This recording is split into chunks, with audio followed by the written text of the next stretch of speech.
my name is Antonio Ruiz Jimenez. I am the Executive Chairman and CEO of Keep a Child Alive. We're here today to open the first ever neonatal intensive care unit in the country of Tanzania.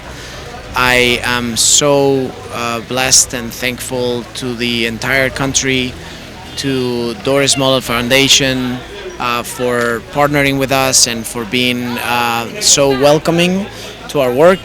And we hope that this is just the beginning of many, many opportunities that we're going to do together with the beautiful country of Tanzania. We're going to go to a hospital that we started supporting in Dar es Salaam many years ago, and then we are going to be having dinner with Her Excellency the President of this country.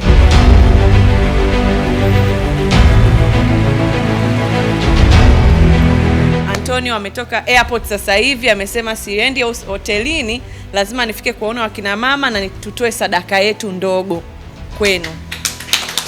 First of all, congratulations for having beautiful babies, and we are so thankful that you're all here, that the babies are healthy, and that you all have an opportunity to show the world to your children. And we are humbled and thankful to be part of this journey with all of you. We know that the facilities are going to keep getting better, and we're going to work really hard to get that, to make that happen. So thank you very much, and asante sana. Antonio anasema anawapongeza sana kwa kupata watoto wazuri, na wao shirika lao linasaidia kuboresha miundombinu ya hospitali zetu, na anaahidi kwamba taasisi yake itaendelea kuboresha miundombinu ya hospitali zetu nchini Tanzania, hususan kwa watoto wachanga, na amekuja maalum kwa ajili ya kuzindua wodi ya watoto wachanga iliyoko Mwanza, lakini yeye ana story nzuri ambayo angependa kuwasimulia ili muweze kuelewa kwa nini pia yuko hapa.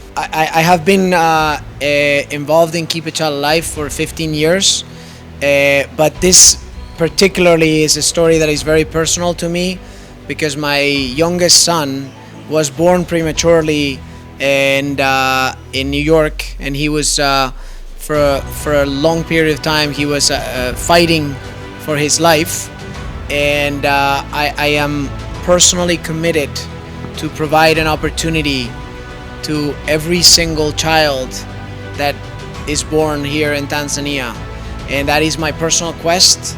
And I hope that soon we'll be able to have a lot more facilities to provide that, Kwimba district being the first one of many. So anasema kwamba anafurahi kuwa hapa, na kupitia taasisi yake anategemea kuboresha miundombinu zaidi ya hospitali zetu kupitia kuchangia wodi za watoto wachanga.